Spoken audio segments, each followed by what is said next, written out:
मेरा नाम माया है। मेरा एक ही भाई था और मैं सब बहन भाइयों से छोटी थी। मेरी दो बहनें मुझसे बड़ी थीं, जिनकी शादियां हो चुकी थीं, और अब भाई की शादी हो रही थी, जिसकी सबसे ज्यादा खुशी मुझे थी, क्योंकि जब से बहनों की शादी हुई थी मैं घर में अकेली रह गई थी और अब भाभी के आ जाने से मेरा दिल लग जाना था। यही सोच सोच कर मैं बहुत खुश थी। मैंने भाई की शादी के हर फंक्शन पर भाभी के साथ बैठकर फोटो खिंचवाई थी, लेकिन जो कुछ विदाई के बाद मेरी आंखों ने देखा, मुझे यकीन नहीं आ रहा था। भाभी दुल्हन बनी लॉन्च में ही बैठी थी जब सब मेहमान जा चुके थे। मुझे लगा माँ कहेगी तुम अपनी भाभी को इसके कमरे में छोड़ आओ, लेकिन माँ ने मुझसे ऐसा कुछ नहीं कहा, बल्कि मेरे बाबा ने भाई को अपने कमरे में बुलाया। मेरा भाई जो अपनी खूबसूरत सी दुल्हन देखकर मुस्कुरा रहा था, बाबा के बुलाने पर खामोशी से उनके कमरे में चला गया। मैं भाभी के पास ही बैठकर बातें करने लगी। वह भी बहुत अच्छी मिजाज की लग रही थी। मुझसे मेरी पढ़ाई के बारे में सवाल और जवाब करने लगी। मैं उस वक्त 12th क्लास में पढ़ रही थी। मैं भाभी को अपनी दोस्तों के बारे में बताने लगी, इधर उधर की बातें करने लगी, लेकिन उनकी नजरें बार बार सामने बाबा के कमरे के बंद दरवाजे पर जाकर टिक जाती। माँ भी अपने कमरे में जाकर सो गई थी। बस मैं ही भाभी के पास बैठी थी। मुझे यह बात भी समझ नहीं आई कि माँ इतनी जल्दी क्यों सोने चली गई थी। हालांकि माँ शादी पर बहुत खुश थी, लेकिन जब से विदा होकर भाभी घर आई थी, उनका मूड मुझे बहुत खराब लग रहा था। इसलिए आते ही मुंह फुलाए अपने कमरे में चली गई। मुझे समझ नहीं आ रहा था कि माँ को घर आते ही हुआ क्या है। भाभी भी कुछ चुप चुप सी थी। मेरी शादीशुदा बहनें भी खराब मूड के साथ हॉल से ही वापस लौट गई थी। घर भी नहीं आई थी कि दुल्हन का अच्छे से वेलकम किया जाता। आधे घंटे बाद सामने कमरे का दरवाजा खुला। भाई बड़े गुमसुम से कमरे से बाहर आए थे और मुझे भाभी के पास बैठे देखकर कहने लगे, तुम सोने नहीं गई? अपने कमरे में जाओ, जाकर अपने कमरे में सो जाओ। मुझे भाई की बात पर बड़ी हैरानी हुई कि वह कैसे रूखे से लहजे में बात कर रहे हैं, लेकिन उसके बाद जो बात भाई ने भाभी से कही वह सुनकर मुझे हैरत का झटका लगा। भाई कहने लगे, नायला तुम बाबा के कमरे में जाओ, वह तुम्हें बुला रहे हैं। मैं जो अपने कमरे की तरफ जा रही थी, मेरे कदम वहीं रुक गए। मैंने तभी पलटकर देखा, भाभी भी भाई को हैरत से देख रही थी कि वह उनसे क्या कह रहे हैं। अपनी शादी की पहली रात भला कौन सी दुल्हन यूं सजी संवरी ससुर के कमरे में जाती है। एक बात और कि मेरी माँ और बाबा अलग अलग कमरों में सोते थे, इससे पहले कि मैं देखती कि भाभी क्या जवाब देती है। भाई ने मुझे अपने कमरे में भेज दिया।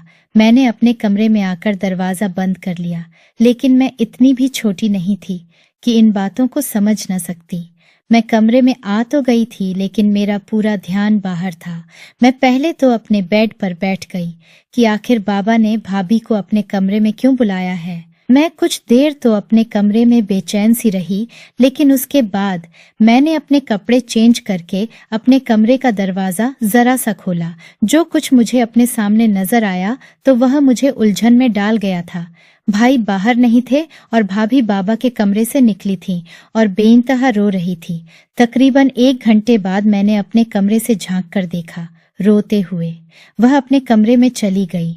ना जाने क्यों, लेकिन मेरा दिल बुझ गया था। मेरी भाभी खूबसूरत होने के साथ साथ मासूम सी भी थी। पता नहीं क्या वजह थी, क्यों रो रही थी, ना जाने क्यों, लेकिन मुझे रात भर चैन से नींद नहीं आई थी। मुश्किल से सुबह 5-6 बजे के बाद में सोई मेरी आंख एक शोर से खुली थी। मैं हड़बड़ा कर उठ बैठी। मुझे लगा माँ किसी पर चिल्ला रही है। मैं हैरान थी कि सुबह सुबह माँ क्यों चीख रही है। मैंने झट से चादर उतार कर साइड में रखी और तेजी से कमरे से बाहर निकली, लेकिन सामने का मंजर देखकर दंग सी रह गई। माँ मेरी नई नवेली भाभी पर चिल्ला रही थी, कह रही थी कि मुझे जुबान चलाने वाली औरतें बिल्कुल पसंद नहीं है। खबरदार, जो तुमने आज के बाद मुझे किसी बात का जवाब दिया, चलो और जाकर किचन में नाश्ता बनाओ। मैं अपनी माँ का यह रूप देखकर हैरान और परेशान थी। मेरी शादीशुदा दोनों बहनें भी अपने पतियों और बच्चों के साथ वहां मौजूद थीं। मुझे बहुत ज्यादा हैरानी हो रही थी कि एक दिन की दुल्हन के साथ मेरी माँ ऐसा व्यवहार कैसे कर सकती है। मैं तेजी से आगे बढ़ी और माँ से कहा कि नाश्ते में बना देती हूँ। भाभी की अभी रात को ही तो शादी हुई है, लेकिन मेरी बात पर माँ हत्थे से उखड़ गई। कहने लगी, खबरदार जो तुमने इस लड़की की तरफदारी की तो आज के बाद सारे घर का काम यही करेगी। मेरी भाभी किचन में चली गई। मेरी बहनें कहने लगी, माँ जी, हमारी तो हमारे ससुराल में नाक कट गई है कि इकलौता भाई जिसकी शादी इतने चाव से की और उसके ससुराल वालों ने हमें सोने की कोई चीज पहनाई। ऊंची दुकान, फीका पकवान। मेरी बहन ने नफरत से कहा तो मैं अब समझी थी कि मेरी मां बहनों का किस बात पर मुंह सूजा हुआ था, क्योंकि मेरी भाभी दहेज ज्यादा नहीं लाई थी। मुझे अपनी बहनों की सोच पर अफसोस हो रहा था। और फिर माँ भी शुरू हो गई, हाँ, मेरा एक ही बेटा था, कितने पैसे लगाए थे इसकी शादी पर, मुझे तो लगा था अमीर लोग हैं, गाड़ी तो जरूर मेरे बेटे को दहेज में मिलेगी, लेकिन नहीं, ऐसे कंजूस लोग बस अपनी खूबसूरत बला खाली हाथी हमारे पल्ले बांध दी। मेरी भाभी उस वक्त आम से होलिये में किचन में नाश्ता बना रही थी। कहीं से भी एक दिन की दुल्हन नहीं लग रही थी और मेरी माँ बहनों को दहेज न मिलने का क्लक सताए जा रहा था। मेरा जी चाहा कि भाई के कमरे में जाऊं और उनसे कहूं कि अपनी माँ बहनों रवैया अपनी एक दिन की दुल्हन के साथ जाकर देख लो।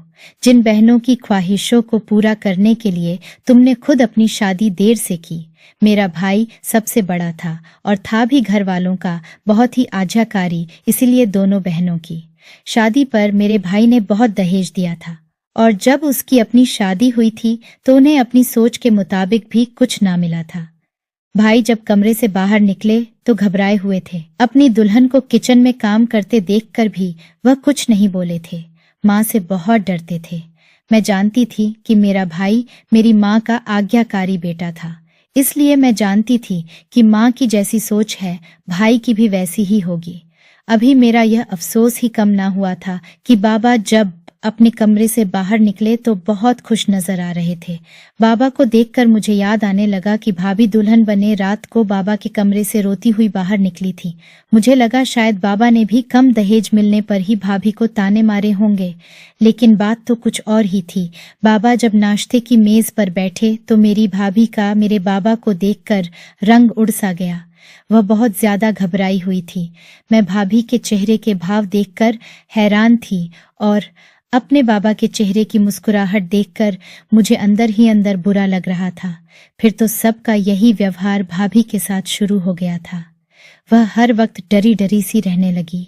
सारा दिन वह काम करती रहती और रात को जब भाई घर आते तो बाबा के कमरे में चले जाते और जब वह कमरे से बाहर निकलते तो भाभी को इशारा करते कि वह बाबा के कमरे में चली जाए।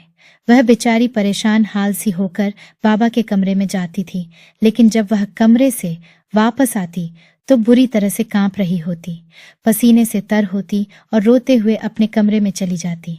फिर मुझे उनकी ऐसी आवाजें उनके कमरे से सुनाई देती जैसे वह उल्टियां कर रही हो।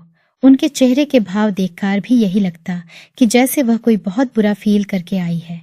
मुझे यह बात जिस शक में डालती, मेरा ज़मीर मुझे अंदर ही अंदर मलामत करने लगता। पूरा दिन मेरी माँ मेरी भाभी का जीना दो भर किए रखती और रात को वह 2-2 घंटे बाबा के कमरे में गुजार कर वापस आती थी और आते ही अपने कमरे में चली जाती और नहाकर वापस आती। मुझे इस बात की हैरानी थी कि बाबा उन्हें क्यों अपने कमरे में बुलाते हैं और भाई भाभी को क्यों इशारे से बाबा के कमरे में भेजते हैं, और मेरी माँ को भी कोई एतराज नहीं होता। एक बार मेरी भाभी किचन में बर्तन धो रही थी। मैं अपने कमरे में थी, लेकिन मुझे भाभी की फिक्र सताने लगी।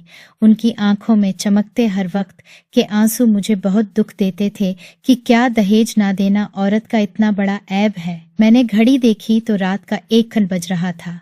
जानती थी कि सब सो चुके होंगे, इसलिए मैं किचन में चली गई ताकि भाभी की कुछ मदद कर दूं, लेकिन जो कुछ मैंने किचन में देखा मैं दंग सी रह गई। मेरी भाभी के हाथ में मोबाइल था और वह किसी के साथ फोन पर बातें कर रही थी। वह मोबाइल शायद मेरे भाई का था। भाई इस वक्त सो चुके होते थे।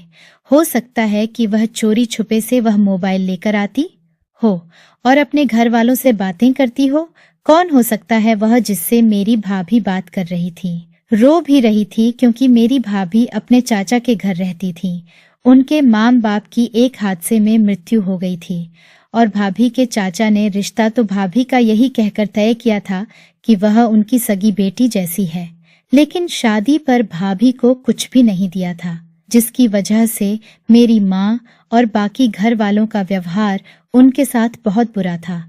फिर एक बार भाभी ने मुझे बताया था कि उनकी चाची उनके साथ बहुत बुरा व्यवहार करती थी, उन पर बहुत जुल्म करती थी। भाभी की चाची की अपनी 3 बेटियां थीं, इसलिए वह भला उन्हें क्यों दहेज देते। जो कुछ भी मेरी भाभी के बाबा का हिस्सा था वह सब उनके चाचा अपने कब्जे में कर चुके थे। वह बेचारी तो वहां से भी जुल्म ही सहती आई थी, लेकिन वह इस वक्त किससे बात कर सकती थी, क्योंकि उनकी शादी के बाद उनके चाचा चाची ने तो पलटकर भी नहीं देखा था कि वह किस हाल में है। फिर मुझे यह भी लग रहा था कि जिससे वह बात कर रही है वह कोई मर्द है। मेरी भाभी के साथ यहाँ भी कोई अच्छा सलूक नहीं हो रहा था। मेरा दिल उनके बारे में सोच सोच कर कटता रहता था, लेकिन जो बात मुझे शक में डाल रही थी वह यह थी कि मेरी भाभी इस वक्त जिससे बात कर रही है वह कोई मर्द था। मेरी भाभी उसे कह रही थी कि मुझे यहाँ से ले जाओ, तुम नहीं जानते कि यह लोग मेरे साथ कैसा सलूक करते हैं, और वह व्यक्ति जो मेरा ससुर है वह किस कदर घटिया इंसान है।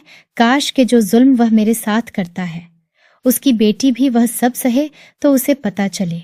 यह बात सुनकर मैं वहीं से पलटकर अपने कमरे में आ गई। ना जाने वह व्यक्ति कौन था जिससे मेरी भाभी बात कर रही थी, और बाबा ऐसा क्या करते थे। भाभी के साथ मुझे बाबा की हरकत खुद भी पसंद नहीं थी, लेकिन जिस तरह से मेरी भाभी रोते हुए बद्दुआ दे रही थी मेरी रूह तक कांप गई थी। फिर मैंने सोचा कि बाबा यह क्यों नहीं सोचते कि जो कुछ वह भाभी के साथ कर रहे हैं अगर मेरी बहनों के ससुर भी उनके साथ करें तो क्या वह बर्दाश्त करेंगे। और मेरा भाई क्या बिल्कुल बेगैरत हो चुका है जो खुद अपनी पत्नी को अपने बाप के कमरे में भेजता है। हालांकि मेरा बाप मेरी बहनों से कहता था कि कोई जरूरत नहीं है अपने ससुर की सेवा करने की, ना ही उसके कमरे में अकेले जाने की। मेरी दोनों बहनें बहुत तेज थीं, अपने ससुराल वालों को न चाके रखा हुआ था, पति भी उनके काबू में थे, और जब यहाँ आती तो भाभी की शामत लाए रखती थी। हर वक्त उन्हें दहेज ना लाने के ताने देती रहती थी। मेरी माँ भी किसी से कम नहीं थी, पूरा दिन मेरी भाभी के पीछे पड़ी रहती थी। दिन में 1 घंटा भी भाभी को आराम के लिए नहीं मिलता था। मैं उस वक्त भाभी की मदद कर देती थी। जब माँ दोपहर को सो रही होती थी वह मुझसे कभी कभी अपने दिल की बात भी कर लेती थी, लेकिन जब भी मैं उनसे ये पूछती कि बाबा उन्हें कमरे में बुलाकर कहते क्या है तो उनका रंग उड़ जाता था। वह एकदम ही उड़े रंग के साथ नी में सर हिलाने लगती। मेरे दिमाग में बहुत सारे सवाल थे जिनका मेरे पास कोई जवाब नहीं था। मेरी भाभी मुझसे भी बात करते हुए घबराती थी। एक दिन जब भाभी मेरे बाबा के कमरे में गई तो मैंने माँ से पूछा कि बाबा भाभी को क्यों रोज अपने कमरे में बुलाते हैं। मेरी बात सुनकर मेरी माँ मुझे जहर भरी नजरों से देखने लगती, कहती मुंह बंद रखा करो, अपना खबरदार, जो दोबारा ऐसा कोई भी सवाल मुझसे पूछा भी तो। मुझे माँ पर भी हैरत होती थी कि वह क्यों कुछ नहीं बताती। मैं अपनी भाभी की वजह से बहुत परेशान रहने लगी थी। एक बार मैंने सोच ही लिया कि मैं भी देखूंगी कि आखिर बाबा कमरे में भाभी के साथ करते क्या है। मेरा भाई मेरे बाप से बहुत डरता था, इसलिए जो बात माँ या बाबा कह देते वह कभी उसके खिलाफ नहीं चलते थे। एक दिन जब भाभी कमरे में गई, कुछ देर बाद मैं भी बाबा के कमरे में जाने के बहाने से उठ गई कि जाकर देखूं, तो मेरी माँ ने मुझे फौरन से ठोक दिया। कहने लगी, खबरदार, जो तुम कमरे में गई भी तो मैंने कहा मैं क्यों नहीं जा सकती, मुझे बाबा से काम है। माँ ने कहा, जब तक तुम्हारी भाभी कमरे में है तुम कहीं नहीं जाओगी, चलो जाओ अपने कमरे में। एक रात तो जो कुछ मेरी आंखों ने देखा मैं सोच भी नहीं सकती थी। मैं रात को किचन में जाने लगी। मुझे प्यास लग रही थी, लेकिन जैसे ही मैं लॉन्च में से होती हुई किचन की तरफ जाने लगी, सामने लॉन्च का दरवाजा खुला हुआ था। मैं यह सोचने लगी कि रात के इस समय दरवाजा किसने खोला है। मैं जब दरवाजे से बाहर आई तो मेरी भाभी आंगन से होते हुए छत की तरफ जा रही थी। मैं यह सोच रही थी कि इस वक्त वह छत पर क्या करने जा रही है। मैं भी उनके पीछे चली गई, लेकिन जैसे ही मैं छत पर पहुंची, मैंने छुप कर देखा कि मेरी भाभी एक जवान लड़के के गले लगकर रो रही थी। यह देखकर तो मैं सांस लेना ही भूल गई थी। वह उस व्यक्ति से भी यही कह रही थी कि मुझे यहाँ से गए ले जाओ। मुझे यहाँ नहीं रहना कौन था? वह व्यक्ति भाभी का क्या लगता था? कोई आशिक? मैं वापस लौट आई। मैं बहुत घबराई हुई थी। यह सब क्या हो रहा था? एक तरफ तो मेरी भाभी जुल्म सह रही थी और दूसरी तरफ यह कौन सा रूप था उनका जो मैं देख रही थी। मुझे कुछ भी समझ में नहीं आ रहा था। पहले तो मैंने सोचा कि सबको जगाकर भाभी की असलियत बता दूं। मैं जैसे ही लॉन्च से अंदर आई कि अपने कमरे में वापस जा सकूं, तो लॉन्च के सामने मेरा भाई खड़ा था। भाई को देखकर तो मेरे हार्ट फेल ही हो गए। वह मुझसे कहने लगे, तुम इस वक्त यहाँ क्या कर रही थी? मैं तो परेशान सी हो गई कि क्या जवाब दूं। मुझे घबराहट हो रही थी, इसलिए ताज़ी हवा लेने के लिए बाहर आ गई थी।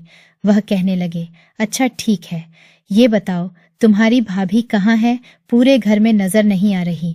यह सुनकर तो मैं और भी घबरा गई कि क्या कहूँ और क्या नहीं। मैं अभी सोच ही रही थी कि भाभी भी आ गई। भाई को देखकर तो भाभी के भी होश उड़ गए थे, लेकिन मैंने उन्हें बचा लिया। मैंने कहा, मैं और भाभी दोनों ही बाहर आंगन में बैठे थे। मेरी बात सुनकर भाभी कुछ दंग सी रह गई थी। वह कहने लगी कि हाँ, मैं इसके साथ ही आंगन में थी। मेरा भाई संतुष्ट सा हो गया। उस वक्त तो मेरी भाभी अपने कमरे में चली गई, लेकिन अगले दिन मेरी भाभी मेरे कमरे में आकर मेरा धन्यवाद करने लगी कि मैंने उसे बचा लिया। मैंने कहा, कोई बात नहीं।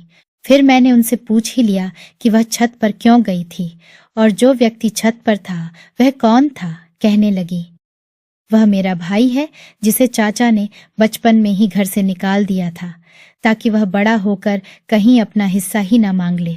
मेरा भाई कहीं छोटी मोटी नौकरी करता था, इसलिए मेरी मदद नहीं कर सकता था, लेकिन अब वह खुद को सेट कर चुका है और बहुत जल्द मैं यहाँ से वापस चली जाऊंगी।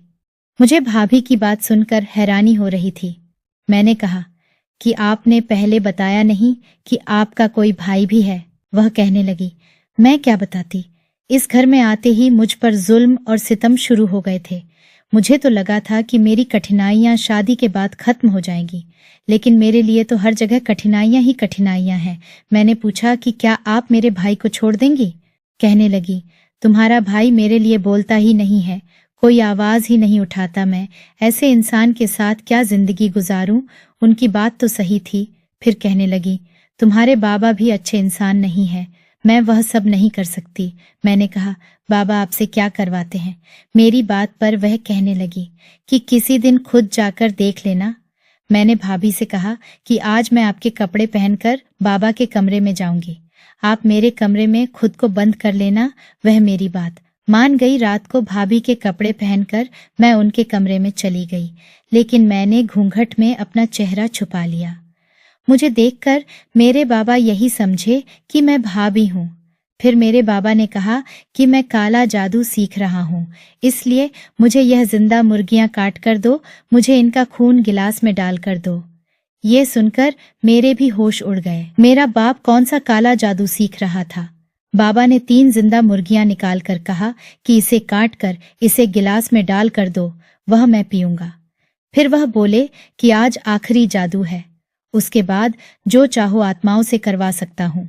यह कहकर वह कुछ उल्टा सीधा पढ़ने लगे, लेकिन मैंने मुर्गियों के साथ ऐसा वैसा कुछ नहीं किया, क्योंकि मैं नहीं चाहती थी कि मेरा बाप कोई ऐसा काला जादू सीखे। शायद भाभी इसी वजह से घबराती थी, उल्टियां करती थी, नहाती थी। मुझे भी यह सब सोचकर घिन आ रही थी। मैं यह काम कभी भी नहीं कर सकती थी। मैंने जब अपना दुपट्टा ऊपर किया तो बाबा देखकर दंग रह गए। मैंने कहा, बाबा मैं आपको यह नहीं करने दूंगी, यह गलत काम है। मेरे बाबा मुझे देखकर हैरान रह गए। वह कहने लगे, तुम यहाँ क्या कर रही हो? मैंने कहा, मैं भाभी को अपने कमरे में जबरदस्ती बंद करके खुद जानबूझकर यहाँ आई थी ताकि आपको इस गलत खेल से रोक सकूं। मैंने कहा, बाबा ये बहुत बड़ा पाप है, ऐसे गलत मंत्र पढ़कर आप पापी हो गए हैं। मैं रो रो कर उन्हें समझाने लगी तो वह खामोश हो गए। कहने लगे, मैं यह इसलिए सीखना चाहता था ताकि मैं दौलत कमा सकूं। मेरे समझाने का नतीजा यह निकला कि बाबा इस काम से पीछे हट गए। फिर मैंने अपनी भाभी से यह कहा कि वह अपने भाई की शादी मुझसे करवा दे। मैं अपने घर वालों से यही कहूंगी कि अगर आपने भाभी पर जुल्म किया तो उसका बदला आपका भाई मुझसे लेगा। भाभी को मेरी सलाह पसंद आई। इस तरह मेरी शादी अपनी भाभी के भाई से हो गई। मेरे घर वालों का व्यवहार भी भाभी के साथ ठीक हो गया। मेरी थोड़ी सी अक्ल इस्तेमाल करने से 2 घर बस चुके थे। मैंने अपनी भाभी का घर बचा लिया था और उन्हें जुल्म से छुटकारा भी मिल गया था। अगर आपको हमारी यह कहानी पसंद आई है तो वीडियो को लाइक और चैनल को सब्सक्राइब करना मत भूलिएगा और कमेंट करके इस कहानी के बारे में अपनी कीमती राय जरूर दीजिएगा।